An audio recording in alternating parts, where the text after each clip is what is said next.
नमस्कार, मैं हूं रचना श्रीवास्तव। सी टाइम्स में आप सभी का बहुत बहुत स्वागत है। और सी टाइम्स के आज के इंटरव्यू सेगमेंट में हम आपकी मुलाकात करवाने जा रहे हैं director of PS academy Priyanka Goswami ji से। तो आइए बातचीत का सिलसिला शुरू करते हैं। बहुत बहुत स्वागत है आपका हमारे स्टूडियो में। नमस्कार। तो प्रियंका जी, सबसे पहले ये बताइए कि आपकी जो एकेडमी है उसमें कितने स्टूडेंट हैं सीए के? सीए के स्टूडेंट हमारे एकेडमी में अराउंड अभी 15 to 16 हैं, जी। जिसमें से अभी हमारे पास में जो है 7 गर्ल्स हैं, ओके। रेस्ट ऑफ बॉयज़ हैं। अच्छा जी। तो ये बताइए कि सीए है क्या? Ma'am, CA means chartered accountant. ये एक कोर्स है एक्चुअली, जी। जो कि सीए इंस्टीट्यूट करवाता है। सीए इंस्टीट्यूट सन 1949 में पार्लियामेंट के द्वारा जो है एक इंडिविजुअली उसको स्थापित किया गया था। और उसमें जो है उसके थ्रू जो है सरकार ने जो जितने भी हमारे टैक्स से रिलेटेड है, फाइनेंस से रिलेटेड है, या फिर आपके बिजनेस एस्पेक्ट से जितने भी सॉल्यूशंस जो है वो एक सीए करेगा, ये चीज़ें जो है पार्लियामेंट में पारित हुई थी, जिसके थ्रू जो है सीए का जो इंस्टीट्यूट है उसकी स्थापना 1949 में की गई थी। और सीए जो है बेसिकली वही काम करते हैं जो फाइनेंस से रिलेटेड है, अकाउंटिंग है, ऑडिटिंग है, इसके अलावा टैक्सेशन है।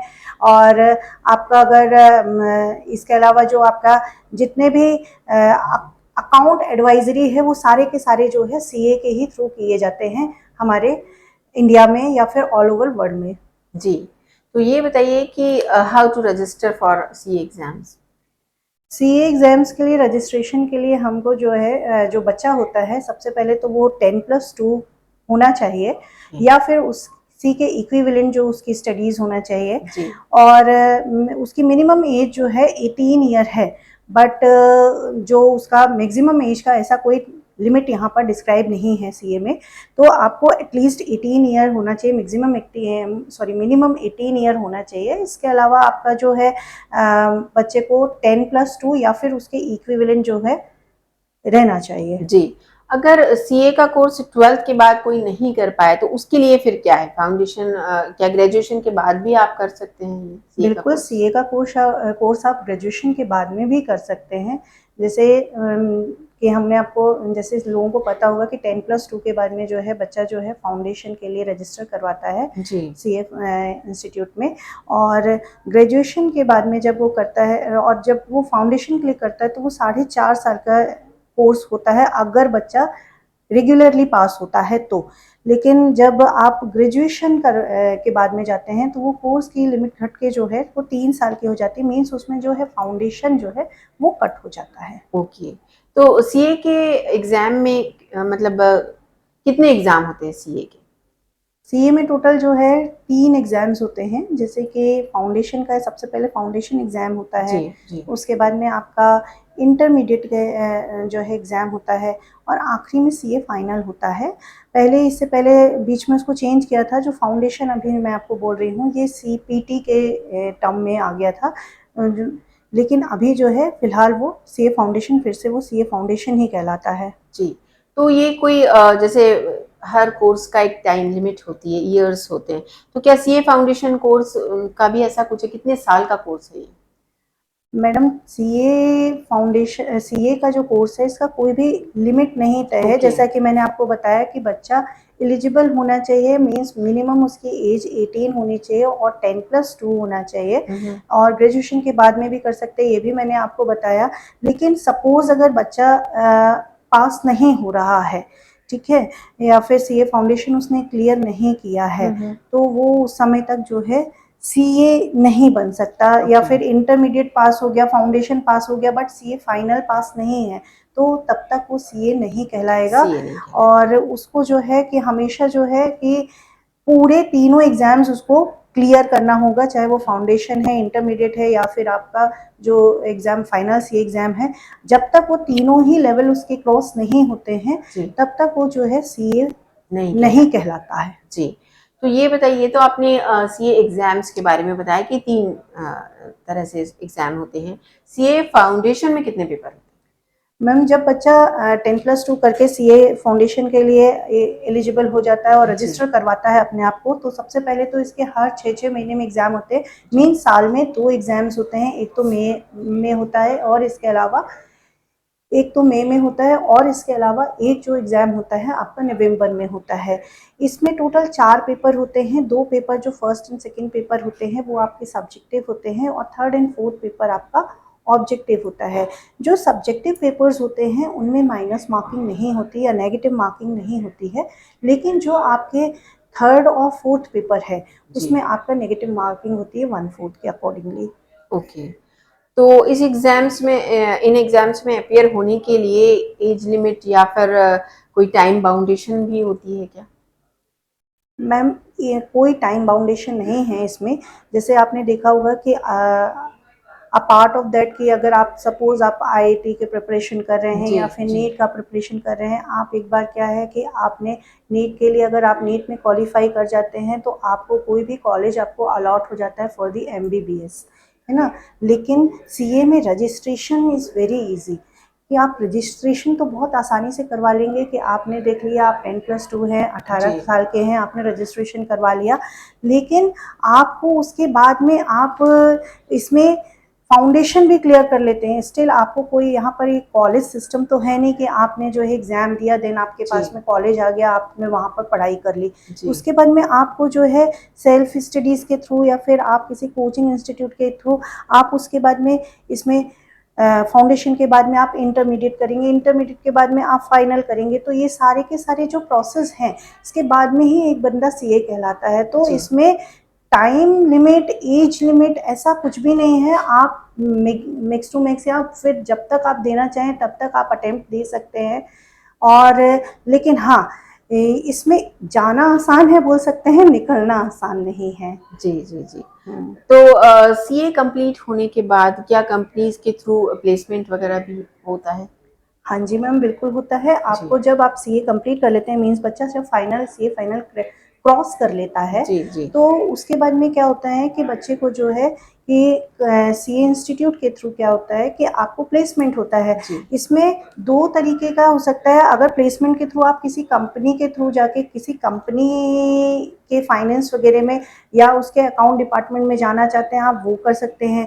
आप कंपनी के अकाउंट दे सकते हो। और अगर आपको इंडिविजुअली प्रैक्टिस करना होता है, इट मीन्स टू से कि अगर आपको इंडिविजुअली भी अपना कोई वर्क स्टार्ट करना होता है, तो जी आपके पास में आप उतने एलिजिबल हैं, आपको इंस्टीट्यूट की तरफ से सर्टिफाइड हैं कि आप जो है इंडिविजुअल प्रैक्टिस भी उसके लिए आप कर सकते हैं। तो सीए में दोनों ही ऑप्शंस हैं। सीए इंस्टीट्यूट आपको प्लेसमेंट भी देता है, प्लस अगर आपको इंडिविजुअल प्रैक्टिस में जाना है तो आप इंडिविजुअल प्रैक्टिस भी कर सकते हैं। जी। तो जैसा आपने बताया कि इसमें काफ़ी सारे ऑप्शंस हैं, लेकिन और करियर ऑप्शन क्या हैं इसके अलावा कि वो किसी कंपनी में जाता है तो किस तरह के काम, मतलब क्या डेजिग्नेशन होती है, जैसे टैक्सेशन देखता है या और क्या काम देख सकता है वो कंपनी में? मैम सीए के बहुत सारे काम होते हैं, जैसे कि मैंने बताया। जब देखिए, जब आप हर किसी वर्ल्ड में जितनी भी कंट्रीज़ हैं, हर किसी की ग्रोथ के लिए आपके बिजनेस या फिर आपकी कंपनीज उसमें बहुत ज़्यादा प्रभाव डालती हैं किसी भी कंट्री की ग्रोथ के लिए। तो जी उसमें जो है एक ग्रोथ के लिए क्या है, एक प्रॉपर तरीके से वे और एक प्रॉपर तरीके से आपका फाइनेंस उसमें मैनेज जी। होना बहुत ज़्यादा ज़रूरी होता है। बिल्कुल बिल्कुल। तो सीए ये सारी चीज़ें हैंडल करता है। किसी कंपनी का जो है अकाउंट देखना, उस अकाउंट में कोई अगर किसी भी प्रकार का ऊपर नीचे है तो उन चीज़ों को सेटल डाउन करना। इसके अलावा टैक्सेशन, फाइनेंस मैनेजमेंट देखना। इसके अलावा अगर कोई कंपनी बैंक करप्ट हो रही है या फिर किसी कंपनी को दिवालिया घोषित किया जा रहा है, तो जी उसको बचाने का क्या प्रयास है या फिर उसको कम से कम घाटा लगे, इसका क्या प्रयास है। तो ये सारी की सारी चीज़ें जो है एक सीए के अंडर में ही आती है। और किसी भी कंपनी को सुचारू रूप से चलाने के लिए, उसका फाइनेंस जो है, उसका अकाउंट्स जो है सुचारू रूप से चलाने के लिए एक सीए ही बहुत बड़ी भूमिका निभाता है। यानी कि टोटली डिपेंड, कोई भी कंपनी जो है टोटली डिपेंड होती है अपने फाइनेंस के लिए, टोटली डिपेंड होती है सीए के ही जी ऊपर। जी। तो ये बताइए कि चार्टर्ड अकाउंटेंट और कंपनी सेक्रेटरी में क्या डिफरेंस मैम चार्टेड अकाउंटेंट जो है किसी भी कंपनी का फाइनेंशियल एडवाइजर होता है? जी है ना। यानी कि जितने भी आपके ऑडिट अकाउंट्स, इन सारी चीज़ों से जो है रिलेटेड होता है। जी। और कंपनी सेक्रेटरी जो है कंपनीज के लॉ से कंपाइल होता है।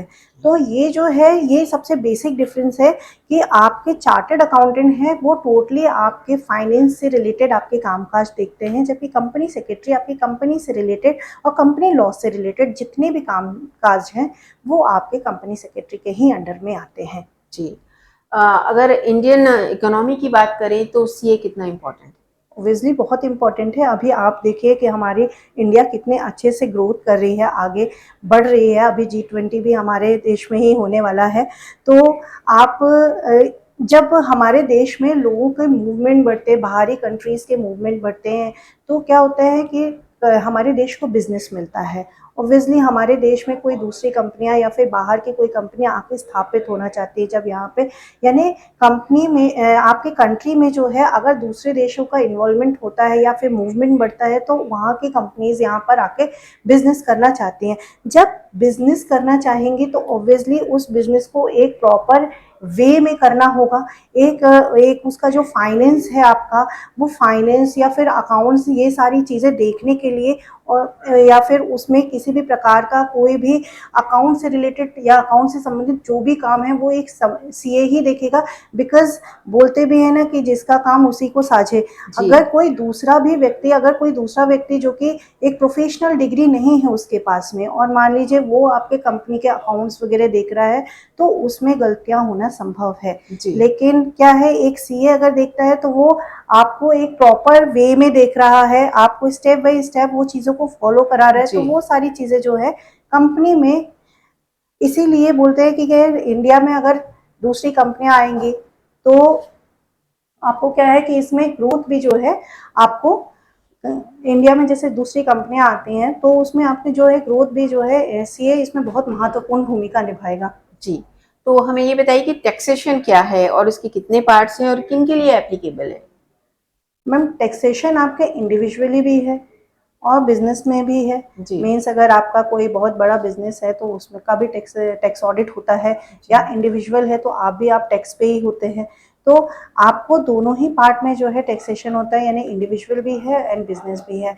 इसके अलावा आपको टैक्सेशन जो है एक सीए की एडवाइस या सीए के ही द्वारा जो है उसको फिल किया जा सकता है। बिकॉज ये अथॉरिटी एक सीए के ही पास में होती है कि वो आपके कंपनी के या फिर आपके इंडिविजुअल के टैक्स जो है उसको फिल कर सके। तो टैक्स और ये टैक्सेशन मीन्स जो है कि आपका जो भी आपने टैक्स में कई पार्ट्स होते हैं, जैसे कि इनकम टैक्स हो गया या फिर अन्य प्रकार के टैक्सेस हो गए।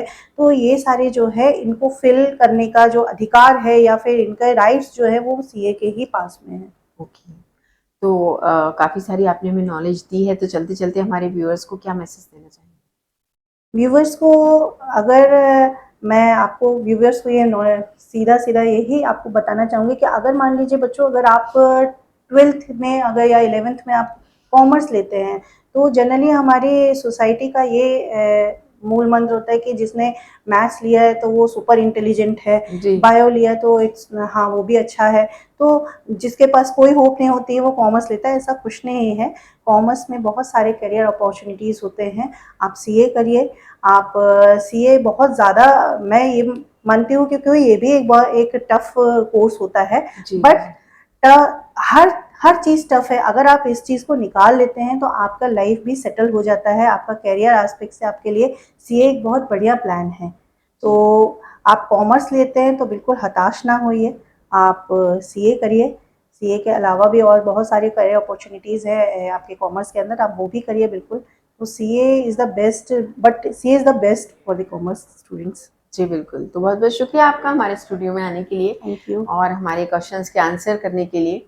तो हम बात कर रहे थे प्रियंका गोस्वामी जी से, जिन्होंने सीए कोर्स के बारे में काफ़ी डिटेल में हमसे चर्चा की है और उसके काफ़ी सारे बेनिफिट्स बताए हैं कि कॉमर्स लेकर भी आप अपने करियर को किन ऊँचाइयों तक पहुँचा सकते हैं। इसी तरह और भी जानकारियाँ हम लेकर आते रहेंगे। देखते रहिए सी टाइम्स। नमस्कार।